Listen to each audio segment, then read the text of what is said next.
Alimentos sem glúten e lactose estão entre as principais dietas para perder peso. Mas será que esse regime alimentar é eficaz? Veja na reportagem.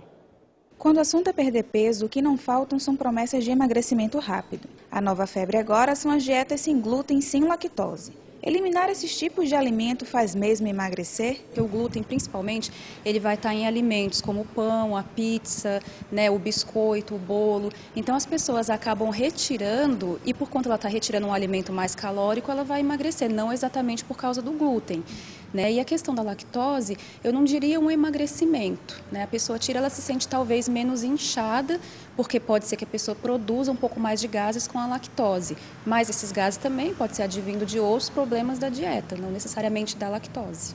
Lucimeire Matos, de 39 anos, trabalha como educadora física na cidade de Taubaté. Para manter a forma, ela aderiu à dieta sem lactose há mais ou menos 5 anos. Depois de sua primeira gravidez, ela decidiu intensificar a dieta para perder peso e melhorar seu rendimento físico.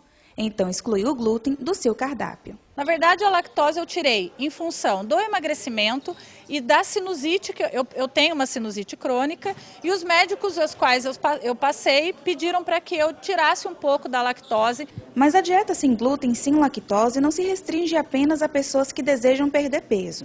Existem pessoas com alergias, hipersensibilidades ou intolerância a esses tipos de alimentos. A alergia, a diferença é que assim, a alergia ela é uma reação do organismo envolvida com o sistema imunológico e ela está mais relacionada com proteínas. Então a pessoa pode ser alérgica à proteína do leite, ao glúten, que é a proteína do trigo.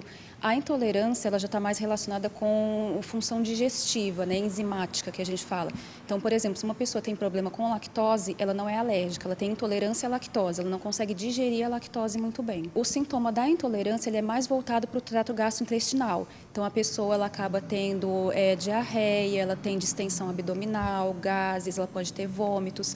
A alergia ela já leva a outros sintomas extraintestinais, que seriam erupções na pele, pode ter até problema respiratório. Seja celíaco ou esportivo, o importante é cuidar da saúde para viver mais e melhor. O importante é se sentir bem na totalidade, né? Ser feliz, ter uma atividade física bacana, se relacionar bem com as pessoas, isso eu acho importante para o dia a dia. Segundo o Núcleo de Pesquisas Econômicos Sociais, o valor da cesta básica no Vale do Paraíba subiu mais uma vez. Esse é o 10º aumento consecutivo. Em maio, a alta foi de 0,67% em relação a abril. Os itens que estão mais caros são a cenoura, a cebola e o tomate. Para entender melhor a variação desses preços, vamos agora conversar com o economista Laureano Rosa, que vem ao Repórter Setorial falar um pouco mais sobre o assunto. Olá, professor. Seja bem-vindo ao Repórter Setorial. Muito obrigado. Professor, vamos aqui falar um pouquinho sobre o aumento da cesta básica, que inclusive tem assustado alguns consumidores. Esse aumento tem a ver com a crise econômica nacional? Logicamente que tem, né? Parte dele eu acho que tem, né? Porque, na verdade, a cesta é composta por alguns produtos hortifrutigranjeiros e que depende muito da questão climática. Então, se você tem uma chuva muito forte, prejudica. Se tem um sol muito forte, prejudica. O tomate, por exemplo, é muito sensível. Agora, por outro lado, nós temos a questão econômica interna, por exemplo, a inflação, né? A gasolina, né? O aumento da gasolina mexe com todos os produtos, que é a questão do transporte. Então, no Brasil, o transporte é rodoviário e, por isso, aumentando a gasolina, aumenta o transporte, isso aí é repassado para o consumidor, então mexe com a cesta básica também. Sim, a cesta básica, como o senhor mesmo já disse, também pode influenciar o preço dela, questões climáticas. Nesse momento, são mais questões climáticas, é mais a questão dos impostos, a crise econômica? Não, esse mês foi mais climático, que já tivemos anteriormente, tanto que foi 1,23%, né, que foi a questão da gasolina, né? Agora realmente é climática, né? Então nós tivemos, por exemplo, a questão da cenoura, né? Em Minas Gerais teve uma chuva muito forte, choveu muito, isso aí já prejudicou, a raiz dela envelheceu, então tivemos uma oferta muito baixa da cenoura e por isso teve aumento, né? O mesmo acontecendo com a cebola, nós deixamos de importar a cebola, aí a oferta é menor, o preço também subiu. Tomate, mesma coisa, deu inclusive uma incidência de pragas na plantação de tomate e aí estragou bastante, com isso, oferta menor, lei da oferta e da procura, o preço realmente ficou alto. Sim. O senhor falou em oferta e o consumidor gosta muito dessa palavra, né? Principalmente quando vai ao supermercado. Agora sim, para a gente fazer as compras, seria melhor, Laureano, nós fazemos uma compra picada, aquela compra semanal, compra um pouco durante a semana aqui, no final de semana, ou então faz uma compra geral no mês, escolhe um dia do mês e faz uma compra geral para tentar economizar? Olha, isso depende, obviamente, da família e como que ele recebe também o salário, né? Porque tem gente que recebe, às vezes, quinzenalmente, né? Mas eu acho que uma compra mensal, né? Eu acho que é bem mais tranquilo. Obviamente que, embora nós temos aí a inflação, né? Mas não está faltando nenhum produto, ninguém precisa fazer estoque em casa, né? Você não precisa estar guardando.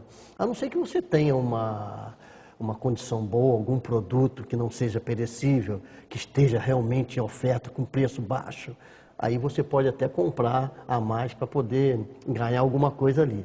Agora, fora isso, não, né? É importante, faça mensalmente, agora, sempre controlando, né? Fazendo os preços, a pesquisa de preço é fundamental. Então, vai no supermercado, faz a pesquisa, né? Muita gente não faz. E fazer uma listinha também daquilo que você precisa. Tem muita gente que vai no supermercado de qualquer maneira, aí compra coisa a mais que já tem em casa. Então você tem que ter esse controle, né? Então tem algumas dicas assim bem simples que faz o consumidor economizar bastante. Por exemplo, quer ver uma coisa simples, mas importante, você ir ao supermercado, não ir com fome. Se alimentar antes de ir no supermercado. Porque se você vai com fome, a tendência é você comprar mais, quer dizer, aí você gasta mais, né? Não levar as crianças ao supermercado. Porque eles têm toda uma estratégia, né, para poder vender. E para você chegar no caixa, você já viu no supermercado para chegar no caixa? Você passa por uma série de estratégias. Tentações, né? Criança, chocolate, né? Então, são umas dicas simples, mas que a pessoa acaba com isso economizando, ou seja, deixando de gastar. Sim, e quando nós falamos, por exemplo, né, no aumento da cesta básica, a gente percebe que alguns itens tiveram uma alta nos preços, outros itens tiveram uma baixa.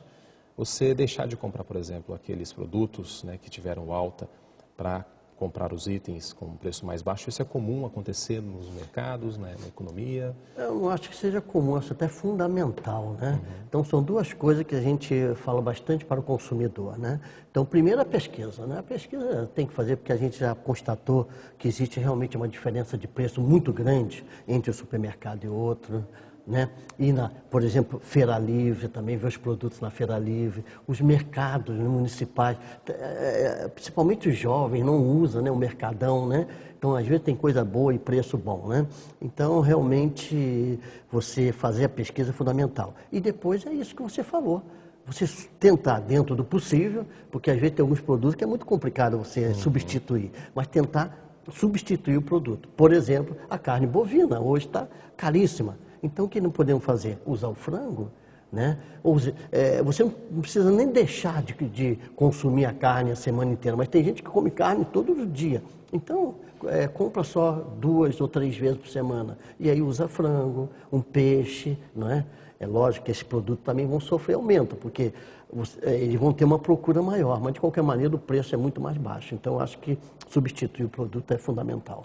Sim, inclusive eu vi algumas reportagens, Laureano, em que alguns consumidores estavam até usando uma estratégia. Eles iam a um supermercado, faziam compras, por exemplo, na zona sul da cidade, onde tinha algumas promoções, e depois subia para a zona norte, onde tinha várias ofertas, né? E encontraram, às vezes, a economia de R$50 nessas compras. Isso é possível acontecer também, né? Acho que sim. Aí o que acontece? Você acaba compensando esse 0,67% que teve aumento na cesta, né? Porque esse aumento que o NUPS lá da Unital faz, ele é uma variação média. Então você tem preço mais baixo e tem preço mais alto, e tem as ofertas. Então fazer isso que você falou realmente é fundamental. Ele consegue realmente fazer uma compra melhor, vai sobrar dinheiro, pode até se alimentar melhor. Porque, na realidade, né, o que a gente viu é o seguinte, 0,67%. Isso é muito pouco.